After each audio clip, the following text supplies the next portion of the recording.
Students, हमने कल एक नया टॉपिक स्टार्ट किया था, लेखांकन समीकरण। और क्या होती है लेखांकन समीकरण, वो कल हमने पढ़ा था। आज हम पढ़ेंगे लेखांकन समीकरणों पर व्यवसाय में जो लेन देन होते हैं उनका क्या प्रभाव पड़ता है। सबसे पहले मैं लिखता हूं लेखांकन समीकरण, और लेखांकन समीकरण थी ये: assets is equal to capital plus liabilities। ये लेखांकन समीकरण है। अब एक लेन देन लेता हूं मैं, व्यवसायिक लेन देन, जिसमें है 1,00,000 रुपए नगद से व्यापार प्रारंभ किया। 1,00,000 रुपए नगद से व्यापार प्रारंभ किया। तो देखो इस लेन देन से क्या होगा, व्यापार में 1,00,000 रुपए आएंगे ना। और वो 1,00,000 रुपए कैश के रूप में आते हैं या नहीं आते। तो कैश व्यापार में क्या है, संपत्ति है, और रुपए लाख कौन रहा है व्यापार में, स्वामी। और स्वामी व्यापार में जो धन लगाता है उसे क्या कहते हैं, कैपिटल।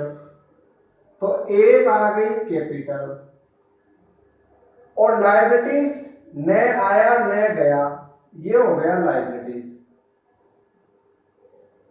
तो कैश कितना आया, 1,00,000, कैपिटल कितनी आई, 1,00,000, और लायबिलिटीज कितना है, 0। तो बताओ लेखांकन समीकरण का लेफ्ट हैंड साइड और राइट हैंड साइड बराबर है या नहीं।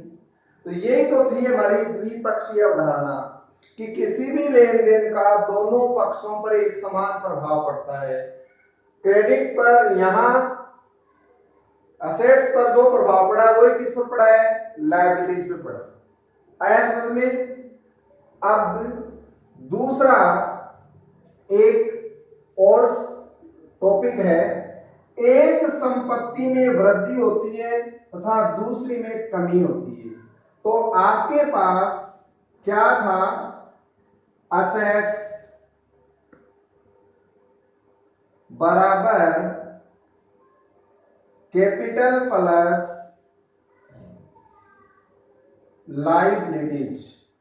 और मैं लेन देन लिखता हूं, एक संपत्ति में वृद्धि होती है, दूसरी में कमी होती है। नगद से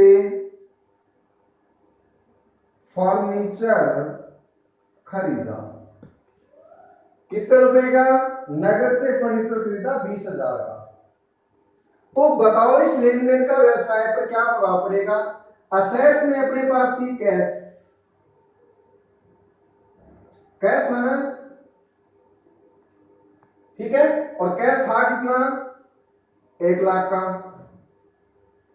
असेट्स में अपने पास था कैश 1,00,000, और लायबिलिटीज में अपने पास थी कैपिटल 1,00,000, और लायबिलिटीज से 0। ये लेखांकन समीकरण थी। इस लेन देन से क्या हुआ, व्यापार से नगद से फर्नीचर खरीदा है। तो फर्नीचर व्यापार में क्या होती है, असेट्स होती है। तो इधर क्या हो गया, एक तो पहले था कैश, कितने रुपए का, 1,00,000 का। अब नई संपत्ति आई कि नहीं आई, तो एक संपत्ति में वृद्धि हो रही है, देखो हो रही है ना। नई संपत्ति क्या आई, फर्नीचर। पहले फर्नीचर था क्या, नहीं था, इसकी वैल्यू क्या थी, 0। पहले कैपिटल कितना था, कैपिटल था पहले 1,00,000, और लायबिलिटीज कितना था, 0। अब इस लेन देन से क्या हुआ, व्यापार में 20,000 रुपए का फर्नीचर आया। तो कैश आपके पास था पहले कितना, 1,00,000, लेकिन फर्नीचर खरीदा किससे है? नगद से। तो क्या आपको कैश पेमेंट नहीं करना पड़ेगा? करना पड़ेगा ना। तो कैश 1,00,000 में से 20,000 रुपए आप पेमेंट कर दोगे, तो कैश में क्या 20,000 की कटौती नहीं हुई? और यहां फर्नीचर के रूप में नई संपत्ति नहीं आई, और यहां कैपिटल 0, 1,00,000 की 1,00,000 है, लायबिलिटी 0। तो देखो, एक संपत्ति में तो बढ़ती हो रही है 20,000 की, और एक संपत्ति में हो रही है कमी। तो बताओ हमारी संपत्तियों में कैश कितना रह गया? 80,000। पहले 1,00,000 था, 80,000 संपत्ति घट गई ना, और दूसरी संपत्ति फर्नीचर के रूप में बढ़ गई, तो संपत्तियों का योग कितना हुआ? 1,00,000। और इधर कैपिटल और लायबिलिटीज का योग कितना? 1,00,000। तो बताओ इस लेन देन का समीकरण के दोनों पक्षों पर क्या प्रभाव पड़ा? कुछ नहीं। समीकरण पहले 1,00,000 थी टोटल, अब भी कितनी है? 1,00,000। ठीक है। तो एक संपत्ति में वृद्धि होती है और दूसरी में कमी होती है, तो लेखांकन समीकरण के दोनों पक्षों का योग हमेशा बराबर होता है। फिर लिख लेते हैं हम। देखो हमारी लेखांकन समीकरण है कैश और फर्नीचर के रूप में दो संपत्तियां हैं, और इधर हमारे पास है कैपिटल प्लस लायबिलिटीज।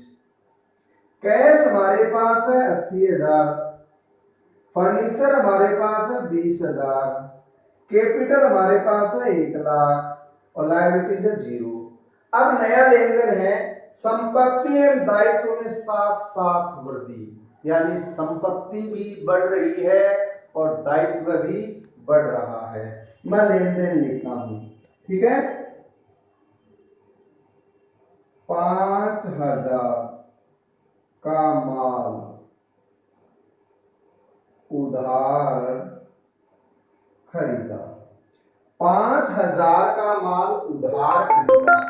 तो बताओ माल खरीदने से व्यापार में क्या आया?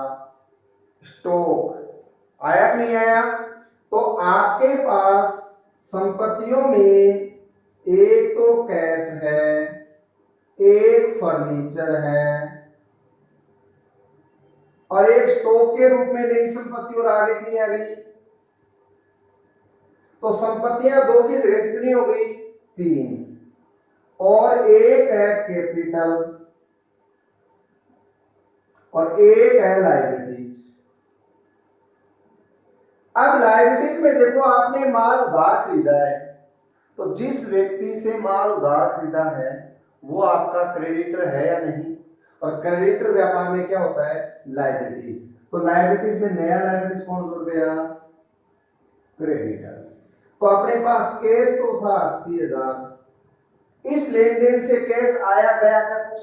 क्योंकि उधार का लेन देन है तो कैश आया नहीं गया। फर्नीचर जितना था उतना है, कोई फर्क नहीं पड़ा। लेकिन स्टॉक के रूप में एक संपत्ति आई है, कितने रुपए की? 5,000 की, ठीक है। और इधर कैपिटल आपकी 1,00,000 की 1,00,000 है, लेकिन क्रेडिटर के रूप में नया दायित्व आ गया 5,000। अब देखो असेट साइड का टोटल 80 और 20 1,00,000 प्लस 5,000, 1,00,000 5,000, इधर कितना है? 1,00,000 5,000। तो जब कोई संपत्ति और दायित्व साथ साथ बढ़ते हैं तो भी लेखांकन समीकरण के दोनों पक्षों का योग बराबर होता है। ठीक है। अब कल और प्रभाव जो पढ़ने वाले हैं उनको कल के वीडियो में पढ़ने वाले हैं। Thank you.